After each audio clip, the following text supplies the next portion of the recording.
Vous êtes arrêté hier, la Med Vav Amoud Aleph ou la Med He Amoud Bet? Vous vous rappelez? Le deuxième.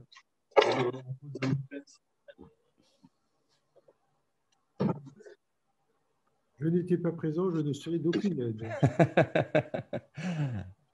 D'accord. Ah, le voilà, on le voit. Bokertov, on le voit, on l'entend pas, mais on le voit. Vous m'entendez? On le voit. On l'entend pas. On l'entend. On l'entend, ça va là-dessus. Ça va. Ça va. Le fil rouge sur le fil rouge. Le fil voilà. Bleu. Je me rappelle le son parce que je ne voulais pas déclencher.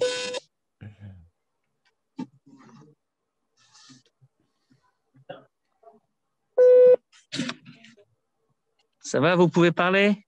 Ouais, vous m'entendez? Oui, c'est bon. Magnifique. Parfait. Alors, on y va. Vous êtes arrêté hier la Med Vav Amoud Aleph ou la Med He Amoud Bet? Parce qu'il y a deux Tanoura Banan. On a tourné la page. Hein. On est déjà sur le suivant, sur le Amoud Aleph du suivant, je crois. Oh, ok. Alors, s'il te plaît, tu peux dire Leilou Nishmat Rachel Bat Yamna Ashur? Leilou Nishmat Ashur Ayom Rachel Bat Yamna. Bat Yamna. Voilà. En ce moment, normalement, Stéphane Gassman, il a dit que c'était 300 €. Ah oui? Ah, il y a 300 € l'année ou quoi? Le cours. C'est sérieux? David.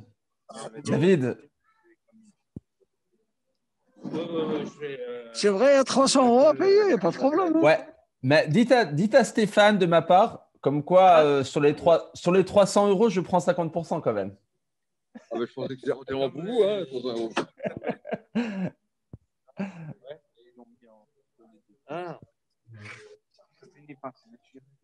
Ah ouais, forcément. Là, ça prouve que c'est utilisé. Ok. Monsieur le rabbin, on peut y aller. On peut y aller. Alors, on est Daf Lamed Vav Amoud Aleph. Alors, je vais vous mettre... Rabbanan, 6e ligne. Est-ce que vous avez besoin du Daf à l'écran? C'est pas la peine. Tout le monde a ça. Pas la peine. C'est pour les présents, mais pour les absents, ça. Ouais, pour l'instant, il n'y a personne. Personne. Non. Quel daf vous êtes? Alors, la Med Vav. Lamed Vav Amoud Aleph, Tanoura Banan. Ouais, Tanoura Rabbanan, ouais, c'est ça. Alors on reprend un petit bout de la Braïta qui a été cité hier. Et hier dans la Braïta, on avait imaginé est-ce qu'on pouvait être quitte d'une matzah de Maaser Sheni. Attendez. 6e. Voilà. Attendez, il y a des gens qui arrivent. Je vais quand même mettre le DAF à l'écran au cas où.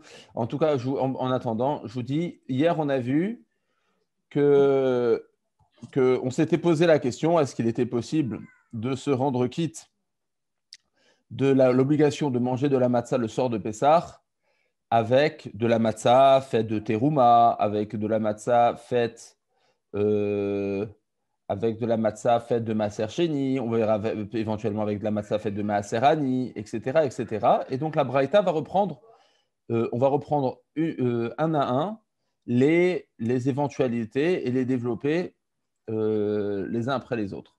Voilà. Alors, on y va. Tanu Rabbanan.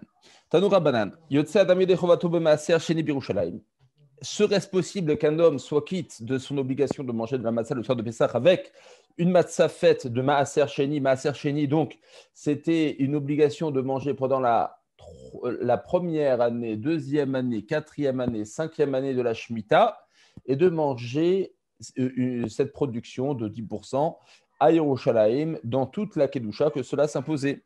Est-ce qu'on est quitte avec une matzah faite de Maaser Sheni ou est-ce qu'il faut que ce soit une matzah qui soit choulin? Talmud Lomar, lechem oni. C'est marqué dans la Torah, lechem oni, un pain de misère. Et de ce pain, lechem oni, alors on va faire une dracha. Cette dracha, au lieu de mettre un haïn de lechem oni, de pain de misère, on va faire une dracha avec lechem oni avec un aleph. comment est-ce qu'on peut se permettre de ce subterfuge de remplacer un Aïn par un Aleph? On appelle ça Em la Mikra ou Em la Masoret. C'est une grande discussion dans les Tanaïm, à savoir est-ce que on va selon ce qui sonne ou est-ce qu'on va selon ce qui est écrit? Alors, si on dit qu'on va selon ce qui ressonne du mot, alors on peut s'amuser à dire Lechem Oni avec Aïn ou Lechem Oni avec Aleph. Si on va selon ce qui est écrit, on ne peut pas s'amuser à faire ça. Ça sera justement l'objet du débat de la Gemara. Lechem Oni, on le remplace par un Aleph. Mashne Chalbaninut, la Torah demande à ce qu'on mange un pain qui puisse être mangé en période de Aninut. Onen, c'est un statut lorsqu'un homme a perdu un des 7 proches, un père, une mère, une femme, enfant, frère, sœur, eh bien, avant de les enterrer, il a un statut de Onen. Une fois qu'il les a enterrés, il a le statut de Havel, d'endeuillé. Mais avant de les enterrer, il a le statut de Onen. Donc, on voit que cette matzah, il est permis de pouvoir la manger quand on a un statut de Onen. Il y a Tzazé, on accepte le Maaser Sheni, chez Nonechal Baninut, qui ne peut pas être mangé en période de Haninut, et la Besimcha, qu'en période de joie. Pourquoi ? Parce que à propos de Maaser Sheni, dans Parashat Kitavo, il est dit qu'il faut le manger Besimcha. Il faut manger à Jérusalem cette consommation de Maaser Sheni dans la joie. Or, on ne peut pas manger cette matzah de Maaser Sheni dans la joie, donc on n'est pas quitte de notre obligation en mangeant matzah de Maaser Sheni. Divrei Rabbi Yossi Aglili, ça c'est les paroles de Rabbi Yossi Aglili. Donc il fait une vraie extrapolation entre l'Echem Oni avec un Aïn, l'Echem Oni avec un Aleph. Rabbi Akiva Omer, Rabbi Akiva il dit, alors pourquoi est-ce qu'encore une fois, c'est parce qu'on peut extrapoler, parce qu'on va selon ce qui ressort ce qui ressort de la prononciation et non pas Yesh Em la Mikra ou Yesh Em la Masoret, c'est un grand débat dans la Gemara. Rabbi Akiva Omer, Rabbi Akiva dit non, matzot, riba. Il est marqué dans la paracha de Bo, paracha de Hémor, paracha de Ré, et plusieurs fois le mot matzot. C'est des mots en trop. On aurait pu éviter de répéter ce mot 36 fois. Alors pourquoi ces mots matzot, ils reviennent plusieurs fois? Imken, matzot, riba. On vient inclure toutes sortes de matzot, même des matzot de Maaser Sheni. Eh bien, on est quitte de notre obligation car il est répété plusieurs fois le mot matzot. Donc, Rabbi Akiva est cholek sur Rabbi Yossi Aglili, il pense qu'on est quitte de notre obligation. Imken, si c'est comme ça, Matalmud Omar lechem oni. Pourquoi? Qu'est-ce qui fait du verset lechem oni avec un haïn? Les prat leisa shenilusha beyain veshemen mudvash. Ça vient exclure un pain qui est fait et qui a été pétri à base de vin, à base d'huile ou à base de miel, que ce sont tous des aliments, des éléments nobles. Le vin, l'huile, le miel, ce sont tous des éléments nobles, tellement nobles, qui ne peuvent pas s'appeler lechem oni, un pain de misère. C'est un pain qui ne peut être mangé que par des riches, et donc on n'est pas quitte de son obligation. Et c'est pour ça d'ailleurs qu'on appelle ce pain matzah ashira. C'est pour ça qu'on appelle la matzah ashira, lorsque un pain est fait, une matzah est faite à base de ces éléments-là, parce que c'est une matzah mangée en général par les riches. La Gemara demande Ma'itama de Rabbi Akiva. Et maintenant, quelle est la raison pour laquelle Rabbi Akiva, eh bien, il n'est pas d'oresh lechem oni comme il l'a fait Rabbi Yossi Aglili, de pain de misère, et disant qu'on exclut le pain de Maaser Sheni. La Gemara répond Miktiv lechem oni avec un vav. Est-il écrit lechem oni avec un vav? Là, j'aurais dit, ok, c'est un pain de misère. Et j'aurais dit, on peut extrapoler à lechem oni avec un aleph. Mais c'est marqué lechem oni dans la Torah sans vav. C'est marqué lechem oni sans vav. Sans vav, alors et on peut pas, ça ne s'écrit pas oni, le statut de endeuillé, sans vav, ça n'existe pas. Onen, ça ne peut s'écrire qu'avec un vav. Si vous l'écriviez sans vav, ça ne veut rien dire. Ça voudrait dire anen, et ça ne veut rien dire. Donc, éventuellement, si c'était marqué avec un vav, on aurait pu extrapoler de misère à endeuiller, mais on ne peut pas le faire s'il n'y a pas le vav. En ivrite, ça ne se fait pas. Ça ne veut rien dire. Donc, c'est pour ça que Rabbi Akiva ne fait pas cette extrapolation. Rabbi Yossi Aglili, pourquoi lui se permet de le faire? Mikarinan ani, oni karinan. Lit-on ani? Est-ce qu'on va lire dans le verset lechem ani? Non, On va lire lechem oni, quand bien même c'est marqué avec sans vav, on le lit de cette manière. Donc, on peut extrapoler de oni, quand bien même c'est sans vav, à onen, à onen. Alors, encore une fois, le débat, ce sera ce que je vous ai dit. Est-ce que yesh aime la mikra, yesh aime la masoret? Est-ce qu'on se base sur la manière de ce qu'on entend du verset, quand bien même, eh bien, ce n'est pas écrit comme il faut, ou bien non? Est-ce qu'on va selon ce qui est écrit? Long débat dans la Gemara. Dans la Gemara, Rabbi Akiva, Haïd Karinan Beoni qui des Shmuel. Et Rabbi Akiva, le Rabbi Akiva, le fait que ce soit marqué Oni, eh bien, il a besoin de ce verset pour une autre rachat, qui des Shmuel, comme Shmuel, Damar Shmuel, Lechem Oni, Lechem Shoni, Nalav Dvarim Arbe. C'est comme ce qu'on dit dans la Gada. C'est un pain sur lequel on va répondre beaucoup de choses. Rashi pense, un pain sur lequel on répond de beaucoup de choses, il s'agit et du Hallel et de la Haggadah. C'est un pain sur lequel on va beaucoup bavarder. De quoi on va bavarder? Alors Rashi dit, on va bavarder disant les paroles de la Haggadah et disant les paroles de Hoda'a, le Hallel. Selon d'autres Rishonim, c'est uniquement la Haggadah sans le Hallel. Quoi qu'il en soit, c'est pourquoi Rabbi Akiva dit Lechem Oni. Oni, on peut le lire misère, mais on peut aussi le lire répondre. Un pain sur lequel on répond beaucoup de choses. Lachon Oné, sur lequel on répond beaucoup de choses. Voilà. Donc jusque-là, la marloquette, Rabbi Akiva, Rabbi Yosef Glili, qu'est-ce qu'on fait de ce Lechem Oni? Donc en deux mots, c'est une discussion à savoir si on est quitte de notre obligation sur une matzah de Maaser Sheni. Continue la Gemara, et elle va débattre à savoir sur cette matzah Ashira qui est faite à partir de compositions nobles, est-ce qu'on est quitte ou pas? Ça va, Rabbi Akiva, Issa Shinilusha Beyain Veshimen ou Dvashlo. Rabbi Akiva pense-t-il qu'une matzah faite à partir de ces éléments nobles, on n'est pas quitte? Vehatania. Pourtant, on a une braïta qui dit l'inverse. En la Shinisa Bepesar Beyain Veshimen ou Dvash. Il est interdit, dit Tanakama, il est interdit, on n'est pas quitte de notre obligation, dit Tanakama, en prenant une matzah faite d'huile, de miel et de vin, et si Vim lâche, et si on a pétri avec, Rabban Gamliel Omer, Rabban Gamliel dit, Tisaref, Miyad, Rabban Gamliel y pense, il faut la brûler directement. Pourquoi il faut la brûler directement? Parce que Rabban Gamliel pense que ce sont des éléments avec lesquels ça fait gonfler la matzah, et ça peut devenir Hametz. Ce sont des éléments qui sont, c'est comme qui fermentent, et donc il faut la brûler immédiatement pour ne pas transgresser l'interdit de Balira et Balimatse. Donc ça c'est même Bedi Avad. Vous voyez que Rabban Gamliel il l'interdit. Chachamim omrim, Chachamim disent Te'achel, tu as le droit de la manger. Alors on entend de cette permission de Chachamim que si on peut la manger, c'est que les khatrila, a priori, il ne faut pas faire une matzah faite de ces éléments nobles, mais si on l'a fait, on est quitte et on peut la manger. Mais les khatrila, il ne faut pas. Te'achel, tu peux la manger, c'est-à-dire, ne la fais pas, mais si tu la fais, voici ce que tu dois faire. Rabbi Akiva, troisième avis, Shabbati, Aïta etzel Rabbi Eliezer Rabbi Yoshua. Un jour, j'ai passé mon Shabbat de Pessah chez Rabbi Eliezer et Rabbi Yoshua, mes maîtres. J'ai passé Pessah chez eux, et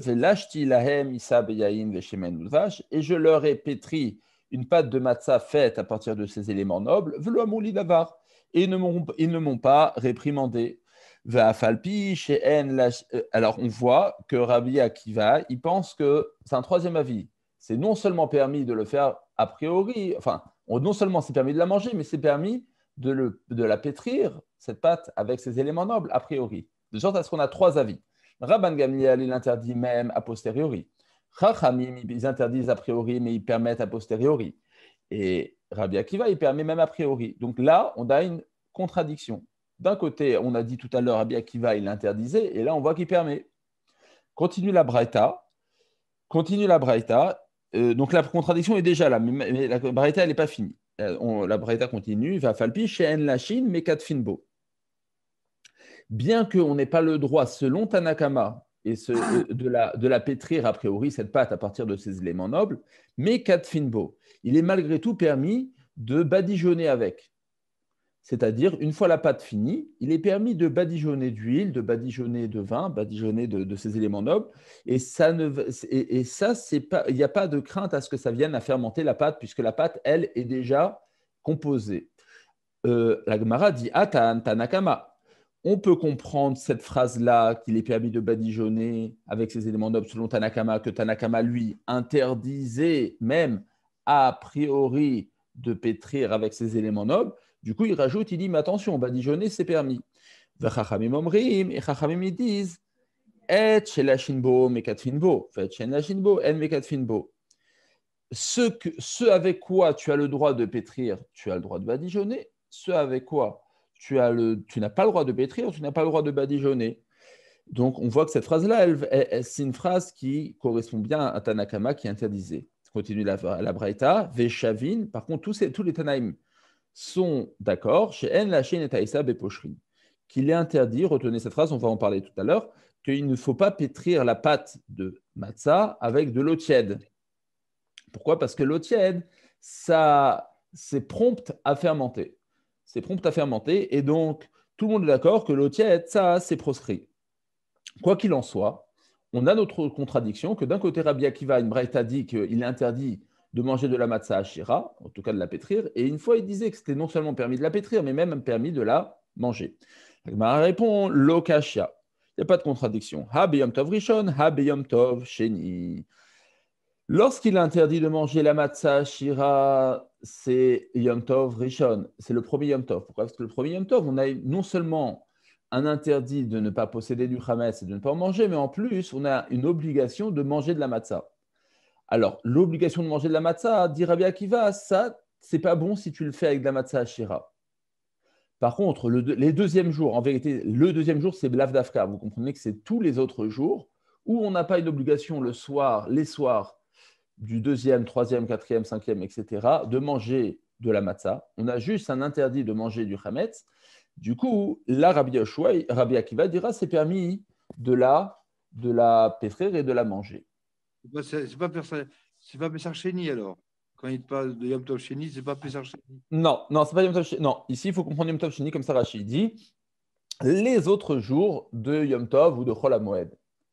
C'est-à-dire les autres jours, deuxième, troisième, quatrième, cinquième, sixième jour, septième jour, qu'il n'y a pas d'obligation à manger de la matzah, mais il y a une obligation à ne pas manger du chametz. Alors là, et l'histoire qui s'est passée Rabbi Akiva avec ses maîtres, Rabbi Eliezer et Rabbi Yeshua, c'était les autres jours de Pessah. Voilà. Qui d'Amar Léo Rabbi Yeshua ben Levi, les béné. Et ça corrobore à ce que Rabbi Yeshua ben Levi a dit à son fils. Yoma Kamal Otalushuli Bachalava. Il a ordonné à son fils Yoma Kama, le premier jour de Pessah, l'otalushuli bechalava. Ne me faites pas une matzah faite à base de lait. Et Mikan Vailar, par contre, les autres jours, si vous voulez me pétrir de la matzah les autres jours, faites le lushuli bechalava. Là, vous pouvez me le faire à base de lait. Donc ça marche bien. On voit que tous les éléments nobles autres que l'eau, on ne peut les faire que les autres jours de Pessah. Sauf le premier, où là, on a une obligation à manger de la matzah de pain de misère, fait à base de farine et d'eau, simplement. Demande la Gemara, Vehatania. Pourtant, on a une braïta qui dit En lachin et taïsa bechalav. Rappelez-vous, Veimla ashkol apatasura mipner galavera. On l'avait déjà vu. On avait enseigné, on l'avait vu la semaine dernière, je crois, qu'il interdit de pétrir une matzah faite à base de lait. C'est un problème propre à bassar vechalav, au mélange de lait et viande. Pourquoi il ne faut pas faire à base de lait ? De peur à ce que l'on s'oublie qu'elle ait été faite, cette matzah, à base de lait, et qu'on vienne à la tremper dans une sauce viande. C'est interdit d'en manger, c'est interdit de la faire tout simplement, mipner galavera, à cause de l'habitude, et on risque de la tremper dans une sauce viande, et de faire bassar vechalav. Alors c'est tout simplement interdit de la faire. Peu importe quel jour, c'est interdit de la faire à cause de dinim de Bassar Vechalav. La Gemara répond et là, Rikamar, Yoma Kamalotaloshuli Bedusha. En vérité, c'est une erreur comme on a enseigné. C'était pas du lait, c'était du miel. Rabbi Yeshua ben Levi a dit à son fils le premier jour, ne me faites pas de matzah faite à base de miel, mais les autres jours, Mikan Vailach, les autres jours, Lushuli Bedusha, si vous voulez, faites-les-moi à base de miel. Donc, ce n'était pas le lait, c'était le miel. C'est une erreur dans la transmission. Première réponse. Deuxième réponse. En vérité, c'est juste. C'était bien. La version est bien le lait. Ah, tu m'as posé la question, c'est interdit de faire une matzah à base de lait de peur qu'on vienne à le manger avec de la viande. c'est que cette matzah, on l'a faite Ke'en Torah. Alors, il y a deux versions dans les Rishonim. Ke'en Torah, qu'est-ce que ça veut dire? Il y en a qui disent qu'on l'a faite en si petite quantité que l'on ne viendra pas à la tremper dans de la viande. Ke'en Torah, comme l'œil d'un taureau. Donc, on a fait cette matzah aussi grande que l'œil d'un taureau, de sorte à ce qu'on ne va pas venir à la tremper dans une sauce viande, car elle est en si petite quantité qu'il n'y a rien à tremper. Ça, c'est la première version dans les Rishonim. Deuxième version dans les Rishonim. Deuxième version dans les Rishonim, 30 secondes. Voilà. C'est qu'en Torah, c'est qu'il faut faire la pâte de matzah comme un œil, dans la forme d'un œil d'un taureau. C'est-à-dire qu'en la pétrissant et en la formant comme la feuille d'un taureau, on va se rappeler qu'elle est halavi. C'est-à-dire on va faire une telle forme inhabituelle que ça va sauter aux yeux qu'elle est halavi et qu'on ne va pas venir à la tremper dans une sauce bassari. Pourquoi il continue l'analogie entre la matzah au miel, enfin, ou riche, et la matzah au lait? Il n'a qu'à dire, on a interdit la matzah au lait juste à cause de Bassar Bechala, pas pour les problèmes de richesse. Exactement, mais il faut répondre l'histoire. Comment Rabbi Shimon Levi il s'arrange avec. C'est une histoire, c'est pas un enseignement, c'est un maasé qu'il a fait. C'est une réalité ce qu'il a fait, Rabbi Shimon Levi. Donc il faut s'arranger avec la réalité, pas avec un enseignement. Donc il faut que Rabbi Shimon Levi s'arrange avec. Il ne faut pas croire qu'il a fait un interdit. Alors, quoi qu'il en soit, entre parenthèses, dans Yoredea, dans le Shulchan Aruch, les deux réponses doivent être faites. C'est-à-dire que si vous voulez faire quelque chose à base de lait, il faut que ce soit en petite quantité, soit dans une forme si différente qu'on viendra à se rappeler. Donc les deux choses sont là, là. Ok, on continue. Veshavin, she'en lashin et aïsa beposhrim. Et on a dit dans la Braïta que tous les deux convenaient qu'il est interdit de faire une pâte beposhrin au tiède. La Gemara demande en quoi c'est différent des ménachot. Vous savez que dans les ménachot, on a mené chaque jour des ménachot, le matin, le soir, on a mené la mincha par le Kohen Gadol, et c'était des matzot. C'était une partie faite de matzot. Il y avait 40 pains, 10 qui étaient faites de chametz et 30 qui étaient faites de matzah.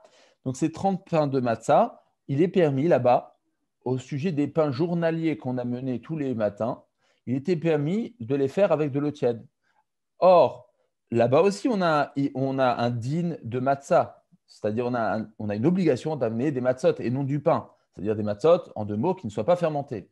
Donc, en quoi diffère l'obligation à Pessah de ne pas faire des matzot à base d'eau tiède, alors que les ménachot de matzah, elles peuvent être faites à base d'eau tiède, pourtant elles doivent aussi ne pas fermenter. Maïchena mi ménachot, demande la Gemara en quoi cela diffère des ménachot. Ditna, nous on a enseigné que kol minchot niloshot veposhrin, que toutes les ménachot, elles peuvent être pétries avec de l'eau tiède, ou meshamran shelo yachmitsu. Et on fait attention, bien sûr, quand on les fait à l'eau tiède, tout en faisant attention à ce qu'elles ne fermentent pas. Donc tu mets de l'eau tiède, mais tu fais gaffe, tu fais attention derrière à ce qu'elles ne fermentent pas. D'ailleurs, disent les Rishonim que c'est même une mitzvah minamoufrar de les faire avec de l'eau tiède. C'est même conseillé de les faire à l'eau tiède. Pourquoi? Parce que vous demanderez à vos femmes, ou si vous êtes des bons pâtissiers et vous faites les chalotes, vous remarquerez bien que lorsque vous pétrissez à l'eau tiède, le mélange des éléments, eh bien, il s'incorpore mieux lorsque c'est fait à base d'eau tiède qu'à base d'eau froide. Donc, c'est au contraire, c'est même conseillé, c'est même préconisé. Alors, donc pourquoi c'est différent? En quoi cela diffère des ménachot? C'est aussi de la matzah. Il faut aussi que ça ne fermente pas. Dans l'un, on a dit eau tiède, dans un autre, on a dit eau froide. La Gemara répond, c'est différent. Les ménachot, c'est différent. Imamru bizrizin, yomru beshen zrizin. Les Kohanim, c'était des gens qui étaient zélés. Et des gens zélés, c'est des gens qui font forcément attention. Ils ont les yeux devant, les yeux derrière, les yeux de côté. Ils font attention, évidemment en mettant de l'eau tiède, à ce que la pâte ne fermente pas, les pâtes des ménachot. Donc, on leur a permis, parce que ce sont des gens qui sont vifs et zélés.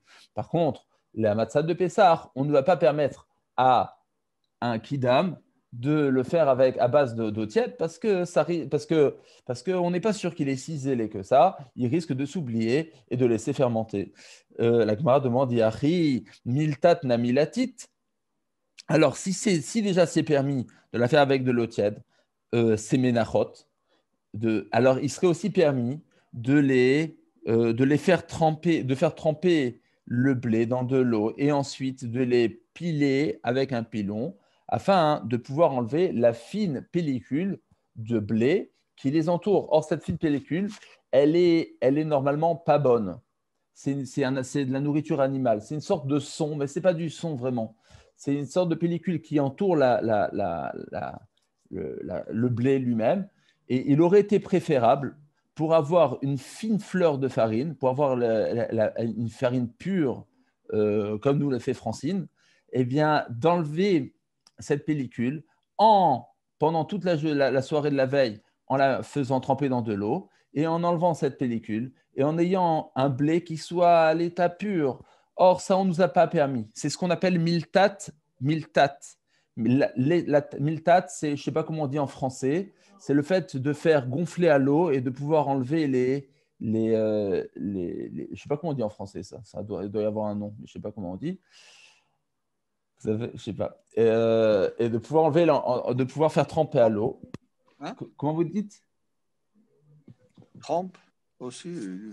Oui, tremper, mais bon, il doit y avoir un mot qui doit être plus technique. Quoi qu'il en soit, si déjà tu permettrais aux Kohanim, car sont zélés, de pouvoir pétrir la pâte des Menachot à eau tiède, tu devrais aussi leur permettre de pouvoir les faire tremper pour enlever l'écorce, enfin la pellicule du blé. À l'ama, pourtant, on a dit que c'est interdit. Il est interdit de le faire. Pourquoi c'est interdit? De quoi tu as peur? Ce sont des gens zélés.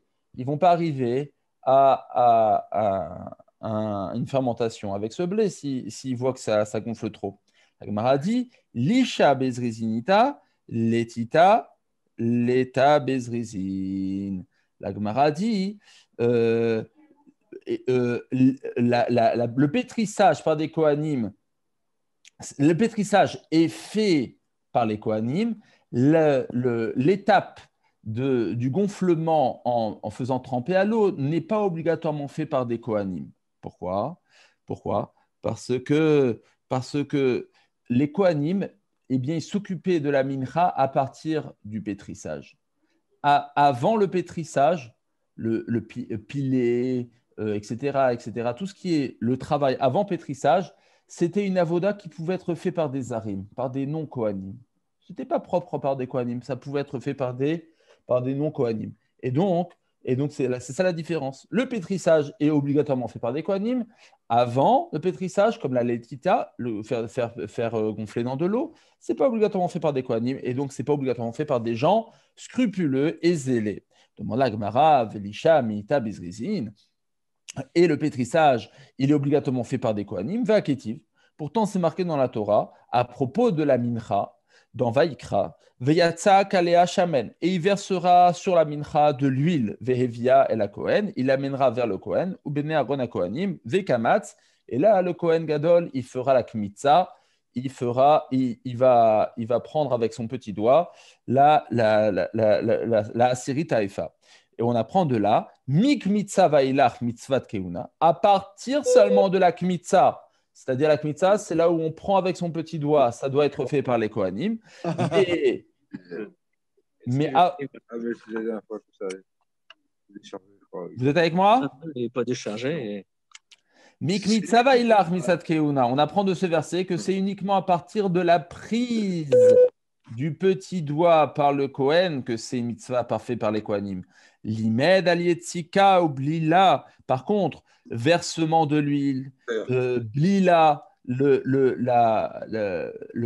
malaxage des éléments, farine, huile, etc., ça, kshera bechol adam, mashma, que c'est kasher par tout homme, quand bien même il n'est pas Kohen. Donc, qu'est-ce que tu me dis que le pétrissage, il doit être fait par un Kohen? C'est faux. De ce verset, on voit que même le malaxage et le pétrissage peuvent être faits par un non-Kohen. Répond la Gemara, Lishani de bizrizinita bimkom zrizinita.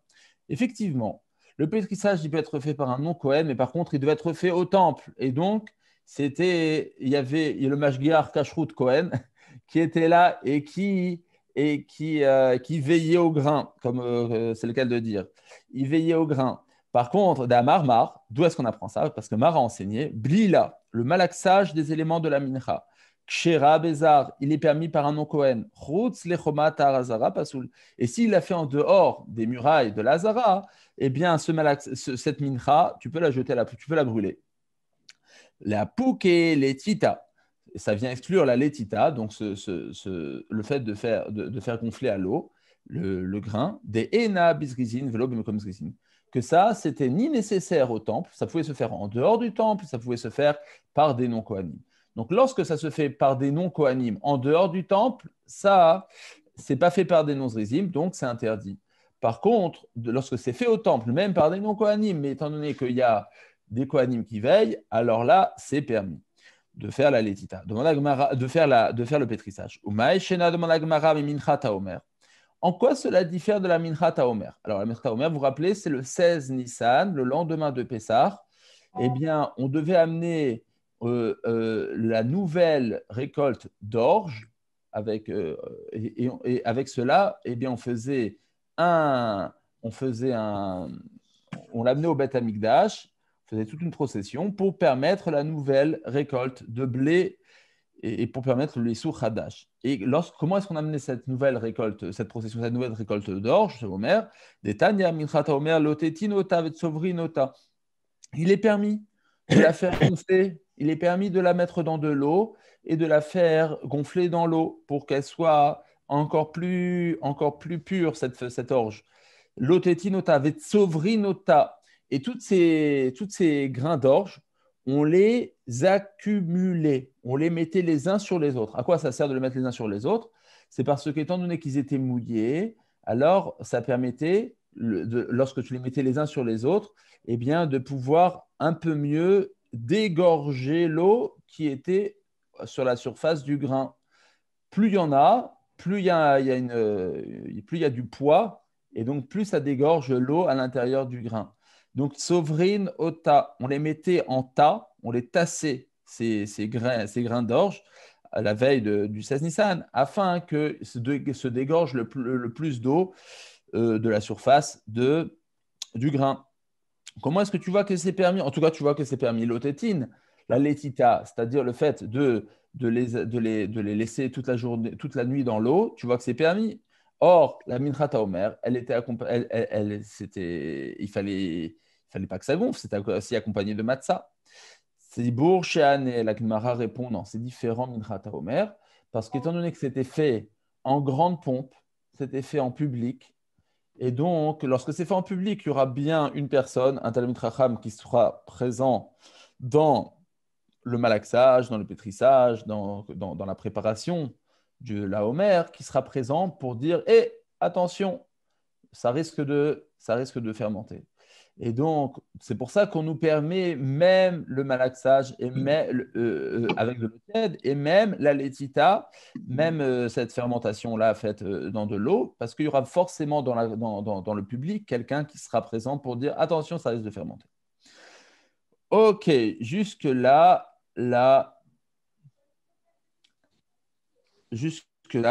c'est la Braïta. On continue. Un autre enseignement qui a été dit hier dans la Braïta. Tanoura Banan. Il a été dit hier dans la Braïta. Yachol yotse adam yedechovato bebikurim. J'aurais pu croire qu'on est quitte de son obligation en mangeant de la matzah faite. La matzah qui amenait à Baïm, c'était chaque année les paysans, les fermiers juifs, amenés à Jérusalem pendant la période de Shavuot à Hanouka. Eh bien, ils amenaient en grande pompe, avec des grandes festivités, les 7 fruits d'Israël. Donc, dans un parmi ces 7 fruits, il y a du blé et de l'orge. Donc, on peut faire, peut-être on est quitte en faisant une matzah pendant Pessah faite à base de blé et d'orge et des bikurim. Par contre, les bikurim, normalement, devaient se manger uniquement à Yerushalayim, comme le Maaser Sheni. Alors, est-ce qu'on est quitte ou pas quitte? Talmud Lomar, Bechol Moshvotechem Tochlu Matzot. Il est dit à propos des bikurim, il est dit à propos, excusez-moi, de la matzah, qu'il faut la manger bechol moshvotechem. Dans toutes vos habitations, tochlu matzot, vous mangerez des matzot. Matzah nechelet bechol moshvotechem, yatsu bikurim, shen nechelet bechol moshvotechem ela b'Yerushalayim. Dit Rabbi Yossi Haglili. Rabbi Yossi Haglili, il dit, étant donné que la Torah nous demande de manger nos matzot à Pessah dans toutes nos habitations, or les bikurim ne peuvent être mangés qu'à Jérusalem, donc on n'est pas quitte d'une matzah faite en l'honneur des bikurim. Ça, c'est l'avis de Rabbi Yossi Haglili. Ça rejoint l'avis du même Rabbi Yossi Haglili qui avait dit dans Maaser Sheni qu'on n'était pas quitte. Rappelez-vous pourquoi? Parce que là-bas aussi, il fallait manger Maaser Sheni uniquement à Yerushalayim. Rabbi Akiva Omer, Rabbi Akiva, il dit Matzah ou maror, Matzah ou maror. Il est dit dans la Torah, il y a un rapprochement de la matzah et du maror. Il faut manger la matzah et le maror ensemble. Mais ce n'est pas qu'il faut le manger que ensemble, c'est que si on les a juxtaposés, c'est qu'il y a une idée à dire les deux ensemble. C'est quoi l'idée? Mamaror chez Nobikurim. Comment? Mamaror, je suis en bas. Mamaror chez Nobikurim. De la même manière, Mamaror chez Nobikurim, de la même manière que le maror ne peut pas être un élément des bikurim, parce que les bikurim, ils ne sont mangés qu'à partir des 7 fruits d'Israël, le blé, l'orge, la date, le raisin, l'olive, etc., etc. Le maror, il s'agit d'une sorte de radis ou d'une légumineuse ou d'une salade, et donc ça ne peut pas être mangé parmi les éléments des bikurim. Donc si ça ne fait pas partie des bikurim, la matzah aussi ne peut pas être faite à partir des bikurim. Alors, ça, c'est une première manière de faire la dracha. Donc, Rabbi Akiva, il pense que la matzah, elle ne peut pas être faite des bikurim pour une autre raison. Donc, et Rabbi Yossi Haglili et Rabbi Akiva pensent que la matzah de bikurim n'est pas propre à être mangée. Pour Rabbi Yossi Haglili, parce que ce n'est pas Jérusalem et c'est marqué Bechol Moshvotechem. Pour Rabbi Akiva, c'est parce que la matzah, elle doit ressembler au maror. Or, le maror n'est pas un élément de bikurim, la matzah non plus. Ça, c'est une manière de faire la dracha. Maintenant, écoutez bien ce que va faire la Gemara. La Gemara, elle va avoir une autre proposition de faire la dracha différemment, de telle sorte à ce qu'on va peut-être permettre à la matzah de bikurim. Et la Gemara va dire quelle dracha est la plus probante. Donc, ça, c'est la dracha numéro 1. On va l'appeler dracha numéro 1. La dracha qui dit matzah ou maror. Ma maror chez nos bikurim, af matzah chez nos bikurim. Dracha numéro 1 qui nous dit que la matzah de bikurim n'est pas cachère, car il y a une juxtaposition entre matzah et maror. Dracha numéro 2, j'y arrive. La Gemara, elle dit, possiblement, on peut dire qu'il y a une autre manière de faire la juxtaposition entre matzah et maror. Ma maror she'en bemino bikurim, af matzah she'en bemina bikurim. Éventuellement, de la même manière que le maror en bemino bikurim, ce n'est pas une espèce qui peut être faite à partir des bikurim, comme on a dit, parce que le maror, c'est une salade et ça ne peut pas être fait à partir de. Ça doit être le bikurim, c'est à partir des 7 fruits d'Israël. Af matzah she'en bemina bikurim. La même manière, on n'est pas quitte à partir d'une matzah qui n'est pas faite à partir des espèces des bikurim. C'est-à-dire, si je fais une matzah à partir de maïs ou à partir de millet, alors là, je ne suis pas quitte. Pourquoi? Parce que le maïs et le millet n'est pas une sorte de fruit mangeable parmi les bikurim. Mais otsi chitin seorin, je sors du lot une matzah faite à partir de blé et d'orge, shiesh beminan bikurim, que c'est un fruit qui est effectivement mangé parmi les fruits des bikurim, et donc je peux croire que c'est mangeable une matzah de bikurim. Talmud Lomar, matzot. C'est quand même pas un fruit, c'est une céréale, le blé et l'orge. Ouais, mais vous regarderez dans le dictionnaire, ils appellent ça un fruit. C'est vrai, hein? Ouais, non, c'est vrai, ils appellent ça un fruit. Peu importe, en fait, ça peut être une céréale, mais on appelle ça un fruit aussi parce que ça peut être mangé tel que. En tout cas, ça s'appelle céréale parce que mélangé à d'autres choses, alors c'est une céréale. Voilà. Talmud Loma, matzot, riba. Le fait que ce soit marqué plusieurs fois dans la Torah matzot, ça vient inclure que même la matzah de bikurim, ça marche. Donc on a 2 drachot possibles. Ou une dracha matzah ou maror qui nous exclut la matzah de bikurim, ou au contraire, on fait une autre dracha où on inclut la matzah de bikurim, parce que tout simplement, il est marqué plusieurs fois matzot. La question est de savoir laquelle des drachas est la meilleure. La Gemara dit, matzot riba, si la deuxième, tu la considères comme étant bonne, cette dracha, afilu bikurim nami, alors à ce moment-là, tu pourrais faire une matzah faite à base des bikurim. La Gemara dit, hadar be Rabbi Akiva. Rabbi Akiva il s'est rétracté de cette deuxième dracha, de cette deuxième dracha dans laquelle on inclut les matzah de Bikurim par matzot. Et pourquoi? Détania, parce qu'il y a une braïta qui dit la chose suivante. J'aurais pu croire qu'un homme il puisse être quitte de son obligation de manger la matzah de fête des bikurim. Talmud lomar bechol moshvotechem tochol matzot. Dans toutes vos habitations, vous mangerez des matzot. Matzah nechelet bechol moshavot yatsa bikurim shena nechelet bechol moshavot et la birushalayim. Ça c'est Rabbi Yossi Aglili qu'on a vu. On vient exclure la matzah des bikurim parce qu'elle ne peut être mangée qu'à Jérusalem et pas parmi toutes vos habitations. Yachol, j'aurais pu croire shani motiaf maaser sheni. Alors attention, elle est longue, hein, la braïta. On va la faire. J'aurais pu croire qu'on exclut aussi le Maaser Sheni parce qu'il est aussi mangeable qu'à Jérusalem. Talmud Lomar, c'est pourquoi il est dit matzot, riba. Le fait que ce soit marqué plusieurs fois matzot, ça vient te dire la matzah des bikurim, elle n'est pas quitte, mais la matzah de Maaser Sheni, elle, on est quitte. Comme bien même Maaser Sheni, c'est mangeable qu'à Jérusalem. Malgré tout, je vais l'inclure par le fait que ce soit marqué à maintes et maintes reprises le mot matzot. Demande la Braïta, Omar Raïta les rabot Maaser Sheni ou les Otsi Bikurim. Qui t'a dit qu'il valait mieux inclure Maaser Sheni et dire que ça marche et exclure les Bikurim pour dire que ça ne marche pas? Peut-être c'est l'inverse. Mais peut-être c'est l'inverse. Marbe ani Maaser Sheni. Je préférais peut-être Omar Raïta les rabot Maaser Sheni ou les Otsi Bikurim. Qui t'a dit peut-être c'est l'inverse? Répond la Gemara. Marbe ani Maaser Sheni. Je préfère inclure la matzah faite de Maaser Sheni. Sheyesh la eter bechol moshavot. Qu'est Rabbi Elazar. Parce que parfois, le Maaser Sheni, il peut être mangé partout. Il y a un cas où le Maaser Sheni peut être mangé même au-delà de Jérusalem. C'est quoi le cas? Comme Rabbi Elazar ou Motzi ani Bikurim, et je préfère exclure les Bikurim, que eux, en la en eter, bechol moshavot, il n'y a jamais un cas où tu peux manger les Bikurim en dehors de Jérusalem. Les Bikurim ne peuvent être mangés que à Jérusalem. Maaser Sheni, il y a un cas où tu peux le manger en dehors de Jérusalem. C'est quoi ce cas-là? Rabbi Elazar, il a enseigné. Minaïn le Maaser Sheni shenitma shepodin oto afilu b'Yerushalayim. D'où sait-on qu'un Maaser Sheni qui a été rendu tamé à Jérusalem, podin oto afilu b'Yerushalayim, il m'est permis de le racheter et de transférer la gdusha des fruits rendus tamés sur un autre fruit ou sur de l'argent et de le manger en dehors de Jérusalem. Non,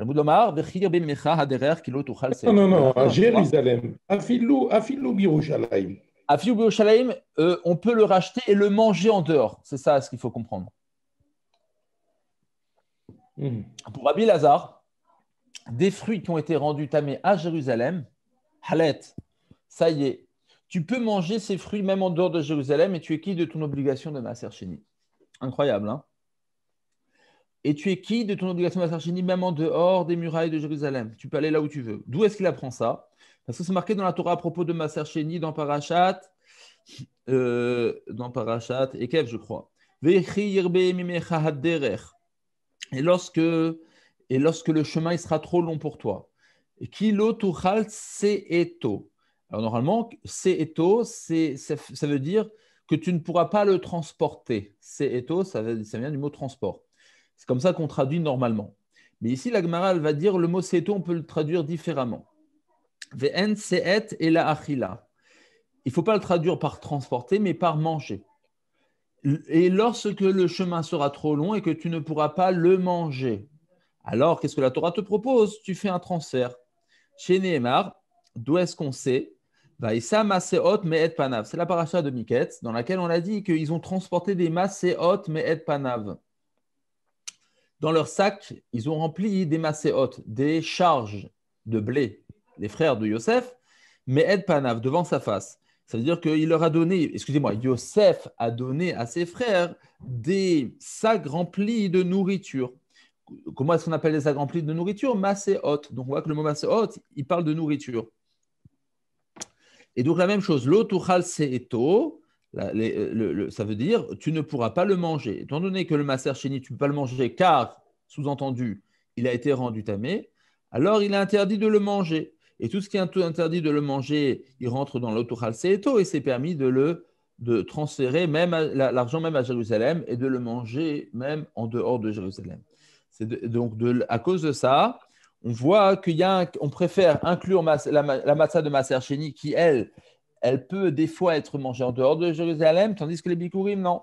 La Gemara dit Man shematle damar maser sheni nafik be. Qui est le Tana qui nous a dit qu'on est quitte dans Maser Sheni? Rabbi Akiva, c'est Rabbi Akiva. Et donc, on a vu tout à l'heure.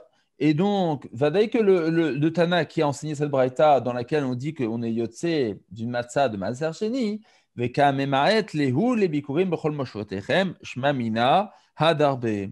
Donc, on voit que Rabbi Akiva, c'est ce Tana qui apprend de cette braïta que les bikurim, eh bien, on n'est pas quitte. Comme la dracha de Rabbi Yasaglili. Et pas du Ekech de Matzah ou Maror. Donc, on voit de cette braïta que Rabbi Akiva, il apprend qu'on n'est pas quitte des Matzah de Bikurim parce qu'il apprend que les Bikurim, ça doit être mangé qu'à Jérusalem. Donc, obligatoirement, Rabbi Akiva, il va choisir la dracha numéro 1 plutôt que la dracha numéro 2. Car dans la dracha numéro 1, on exclut Bikurim, Matzah de Bikurim, que ce n'est pas possible d'être quitte. La dracha numéro 2, on avait appris qu'on inclut les Bikurim pour dire qu'on était quitte. Donc, de cette troisième braïta, et Avo Ashlishi Yachia Benehem vient dans la troisième braïta, il nous dit que tu vois que Rabbi Akiva, obligatoirement, il s'est rétracté de cette dracha de Matzot Riba. Demande la Gemara. Rabbi Yossi Aglili,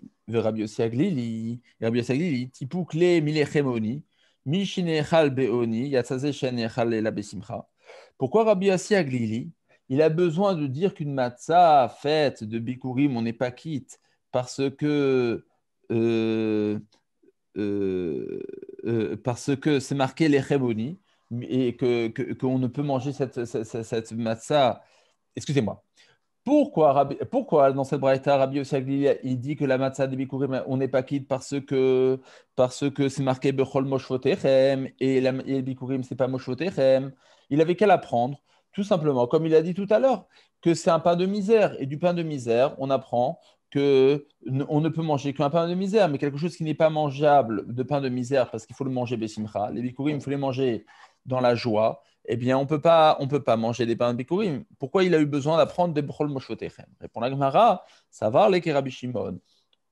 Rabbi Yossi Aglili pense comme Rabbi Shimon. Détania, Rabbi Shimon, il apprend bikurim asurin leonen. Tanakama, il pense que les bikurim, c'est interdit de les manger en période de deuil.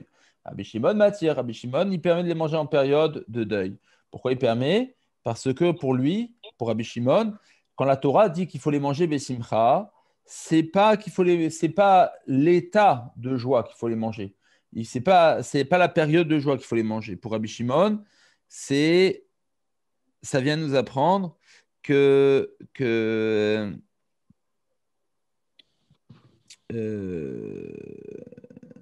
ne me rappelle plus. Pour Rabbi Shimon, il permet. Alors, la Gemara va demander tout de suite. Donc, on a une braïta où il y a une discussion entre Chachamim et Rabbi Shimon, à savoir si on peut manger les bikurim en période de joie. La Gemara va essayer de comprendre, va approfondir la raison de chacun. Maïtama de Rabbanan. Quelle est la raison des Chachamim qui, eux, interdisent de manger des bikurim en période de tristesse? Dirtiv lo tuchal lechol bisharecha. C'est marqué à propos des bikurim, tu ne pourras pas les manger bisharecha dans tes portes. Maasar deganecha. Ça parle des maser sheni. V'amar, il a enseigné dans une braïta, trumat yadecha elu bikurim. Quand on parle de trumat yadecha, il s'agit des bikurim. Pourquoi? Que c'est assourd de manger bisharecha dans tes portes en dehors de Jérusalem. Donc on voit qu'il cache, on a une analogie entre le maser sheni et bikurim. Bikurim, le maaser, on fait une analogie entre bikurim et le maaser. Même maaser, assur léonen, à bikurim, assur léonen. De la même manière que maaser sheni, on ne peut pas le manger triste. De la même manière, les bikurim, on ne peut pas les manger tristes. Ok, pourquoi? Parce qu'il apprend que Trumat Yadecha, c'est les bikurim. Rabbi Shimon, pourquoi lui, il permet de les manger tristes, les bikurim? Truma Karina Rachmana. La Torah, elle a appelé Truma, elle n'a pas appelé bikurim. C'est que qui Truma, ma Truma, Muteret Leonen, a bikurim Muteret Leonen. De la même manière que la Truma, elle est permise en période de tristesse, de la même manière, les bikurim, on peut les manger en période de tristesse. Rabbi Shimon, Rabbi Shimon, d'accord. Il dit qu'il n'y a pas d'analogie à faire entre Maser Sheni et Bikurim pour dire qu'on ne peut pas les manger en période de tristesse. Malgré tout, à propos des Bikurim, il est bien marqué Simcha. Simcha miyamirtav ktiva beu dirtiv vesamarta becholatov. C'est marqué à propos des Bikurim qu'il faut les manger et tu te réjouiras de tout le bien qu'Hachem t'a fait. Donc, de là, tu pourrais apprendre qu'on ne peut pas les manger en période de tristesse. Répond la Gemara ou l'izman simcha udata. Là, la Torah, elle ne te dit pas que c'est en période de tristesse. La Torah, elle te dit les Zman Simcha. Tu ne peux les manger que pendant une période de joie. Quelle période? De Shavuot à Hanouka. Parce que de Shavuot à Hanouka, c'est la période de l'engrangement. C'est la période de la moisson.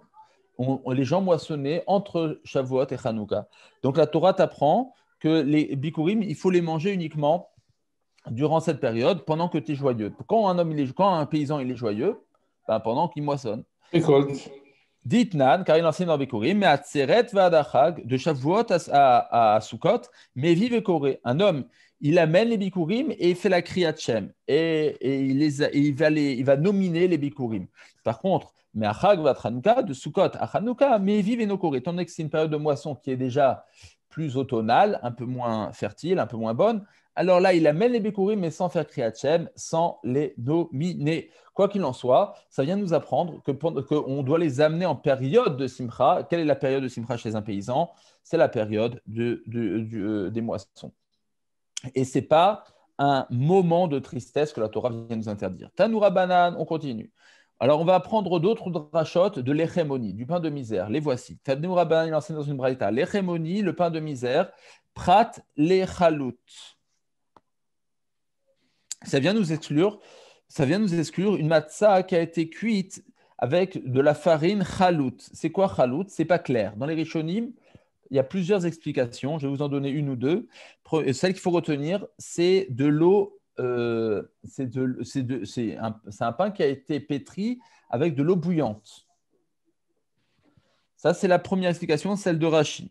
Rashi, il dit, et Ramban, dans le Milchemet Hashem, ils expliquent. C'est marqué comme ça dans le La'azé Rashi. La'azé Rashi, il a écrit un livre où il y a tous les vieux mots en français, donc des mots de la Gemara Chalout qui n'existent quasiment jamais, et qu'il les a répertoriés. Et il a fait un La'azé Rashi. Et là-bas, il explique qu'il s'agit d'un pain fait avec de l'eau bouillante, de l'eau bouillonnante. Il y a d'autres explications qui disent que non, c'est du pain fait avec des jus Chalout. Il y en a qui disent que c'est du pain pétri avec des jus. Il y en a qui disent que… Bon, il y a plusieurs explications. On va retenir celle de Rashi et de Ramban. Les Chemoni, prat le chalout. Le pain de misère, ce n'est pas on est quitte avec du pain de misère, prat le chalout, ça ne marche pas si c'est du pain qui a été cuit avec de l'eau bouillante, parce que ce n'est pas du pain de misère. Il faut croire que ce n'était que les gens riches qui arrivaient à trouver du bois, se chauffer de l'eau, etc., et à faire du pain fait à partir d'eau bouillante. Vela Ashisha, et on vient essayer aussi un deuxième cas. Ashisha, c'est un pain géant. Alors, c'était un pain énorme qui n'était même pas mangé. C'était juste un pain pour faire le beau gosse, pour impressionner la galerie. Pour impressionner la galerie. À base du hashish. Non, c'est Ashisha, c'est un pain qui est énorme, qui était fait pour épater la galerie. Et pourquoi on n'est pas quitte? Parce que c'était fait que par les riches. C'était que les riches qui pouvaient se permettre de faire des pains pour épater la galerie et pas les pauvres. Les pauvres, ils font du pain pour manger. Yachol, j'aurais pu croire j'aurais pu croire qu'un homme n'est pas quitte de son obligation de matzah en prenant du pat hadraa. Pat hadraa, c'est du pain qui est fait avec de la farine dans lequel est resté le son. Alors, le son, normalement, c'était fait pour la nourriture animale, pour les pauvres. Alors, j'aurais pu croire que on n'est pas quitte, si c'est du pain dans lequel est mélangé de la farine et du son. C'est pourquoi? Parce que ça s'appelle lechem oni. Et j'aurais pu croire que si c'est une matzah faite uniquement à base de fines fleurs de farine, on n'est pas quitte, parce que ce n'est pas du pain de misère. Talmud Lomar, matzot, riba. Le fait que ce soit marqué plusieurs fois dans la paracha le mot matzah, on vient te dire non, toutes les sortes de matzot, toutes les sortes de farines sont permises. De la fine fleur, de la francine, de la mélanger au son, de la pas mélanger au son, de ce que tu veux, tout est permis. Flouk et matzot, shel Shlomo. Et même comme les matzot de Shlomo Améler, que c'était fait avec de la fine fleur de farine, quand même c'est des matzot de roi et de prince. Et la Torah nous a demandé de manger du pain de misère, malgré tout, c'est permis. Alors, Imken, Matalmoulamar, Lechemoni. Alors, pourquoi c'est marqué pain de misère? Prat, Lechalou, de la chicha. C'est justement pour t'exclure ces deux cas-là.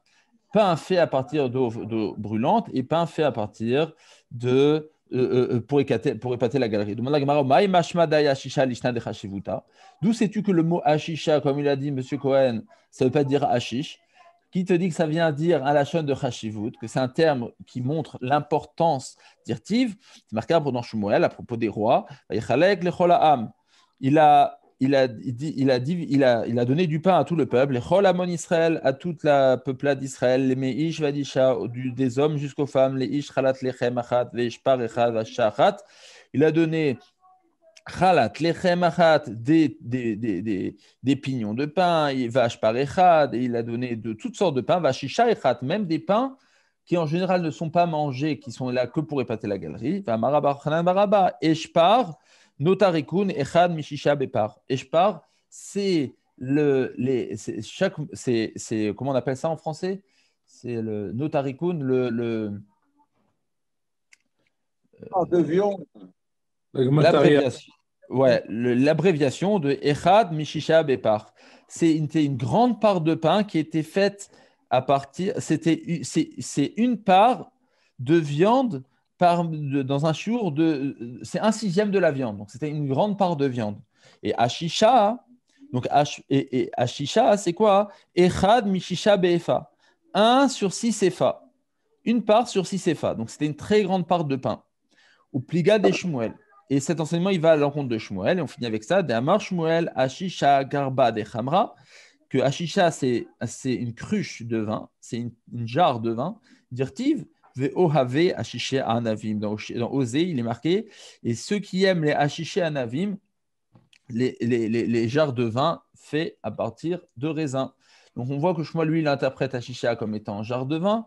Et Rav Hanan Baraba, il apprend que ashisha, c'était une très très grande part de farine. Voilà, on s'arrête là pour aujourd'hui. 5, score. 4 kilos. Bon voyage. Merci beaucoup. Merci, bonne Au journée. revoir, Colton, au revoir. Allez, Koto.